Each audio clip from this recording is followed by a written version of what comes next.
दिखावे की थाली आखिर क्यों परोसी जाती है। रीता एक बहुत अच्छे परिवार से ताल्लुक़ रखती थी और हमेशा दूसरों के बारे में अच्छा सोचती थी। उसके जीवन की बस एक फ़िलॉसफ़ी है और वो है उसका रिश्तों के प्रति सम्मान, जिसको वो कभी जाहिर नहीं करती पर बखूबी निभाती है। रीता जब छोटी थी तो वह समझ ही नहीं पाती थी कि उसकी कुछ सहेलियां घर पर कुछ और होती और बाहर कुछ और। उसे लगता था शायद ये इनके मूड के कारण है, जिनकी वजह से ये ऐसे बर्ताव करती हैं। धीरे धीरे रीता बड़ी हो गई, बिना ये समझे कि अब जिस जिंदगी में वो कदम रखने जा रही है उसे समझना होगा कि कौन उसके लिए सच्चा है और कौन दिखावेबाज। रीता की शादी महेश से हो गई थी। सब कुछ बहुत अच्छे से चल रहा था और वह अपने हर रिश्ते को वही सम्मान देती थी जैसे वो बचपन में करती थी, क्योंकि उसकी दुनिया बदली थी पर वो नहीं।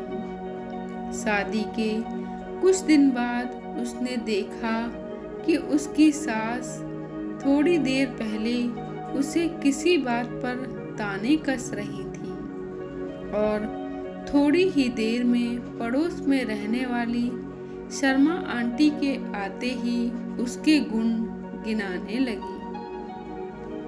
रीता को समझ नहीं आया और उसने इस बात को इग्नोर कर दिया। यही उससे भूल हुई समझने में, क्योंकि ignorance is the key of pain, जो उसे बाद में होने वाला था। एक दिन रीता ने किचन में दूध उबलने रखा और भूल गई। दूध गिर गया।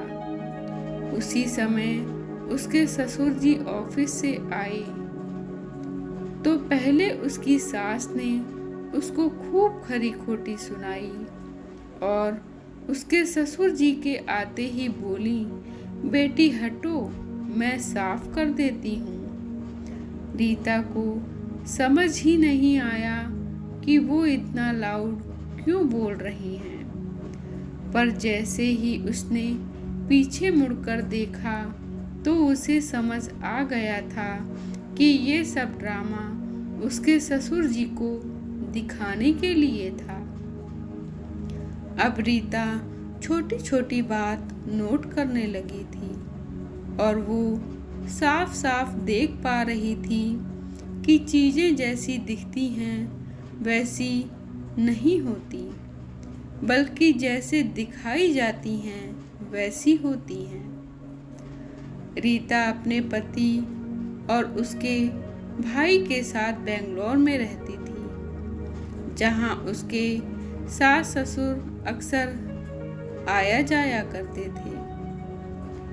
जब भी वे लोग आते रीता उनकी खूब सेवा करती और आराम कराती, पर यह सब न देखते हुए उसकी सास मौका देखती रहती कि किस तरह रीता को उसके पति और अपने पति के सामने नीचा दिखाया जाए।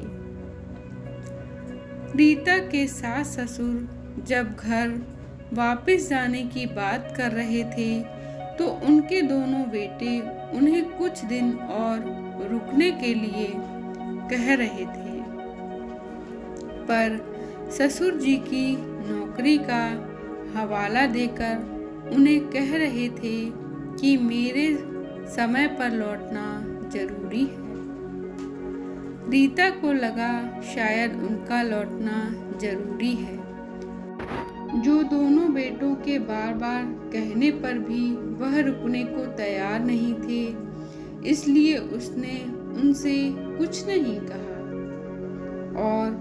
उसकी सास को एक और मौका मिल गया कहने का कि रीता तो चाहती है हम लौट जाएं, इसलिए उसने कुछ नहीं कहा।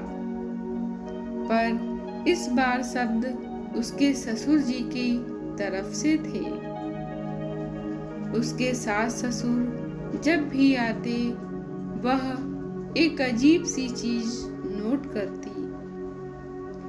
जैसे ही महेश सुबह उठता उसकी सास शुरू हो जाती, रीता बेटा ला मैं तेरी किचन में कुछ मदद करा दूं, कब तक बैठी रहूंगी, बोर हो जाती हूँ, तू भी तो ऑफिस जाती है, थक जाती होगी। जैसे ही महेश 9 बजे घर से बाहर काम पर निकलता, रीता की सास टीवी लगाती और पूरा दिन उसी में व्यस्त रहती। शाम होते ही महेश के आने के टाइम पर वो एक्टिव हो जाती और किचन के कामों में रीता का हाथ बटाने लगती। रीता जब भी ऑफिस से लौटती थी देखती थी कि घर का वही काम सिमटा होता था जिस पर महेश की नज़र पड़ सके या जिसका बखान महेश को किया जा सके। इन सब बातों ने रीता को अंदर से तोड़ दिया। वह सोचने लगी कि क्या एक बच्चे से बेहतर माँ को कोई जानता है? क्या महेश को समझ नहीं आता कि रीता 8 घंटे की जॉब करती है और उसकी सास 30-35 मिनट की जॉब करती है? अब उसको समझ आ चुका था कि जो दिखावे की थाली सबको परोसी जा रही है उसी में सबको स्वाद आ रहा था और उसकी प्यार से परोसी हुई थाली का खाना सबको बेस्वाद नजर आता था। रीता बहुत रोई। उसने ये फैसला लिया कि वह इस दिखावे की थाली को अब और सहन नहीं करेगी। और उस दिन एक रीता ने पुरानी रीता को सबक सिखाया कि दुनिया को वही पसंद है जो उनको दिखता है। और उसी दिन से रीता ने खुद दिखावे की थाली परोसने का फैसला ले लिया। धन्यवाद दोस्तों। आपको यह कहानी कैसी लगी कमेंट बॉक्स में ज़रूर कमेंट करें और कृपया हमारे चैनल को लाइक करें, शेयर करें, सब्सक्राइब करें। धन्यवाद।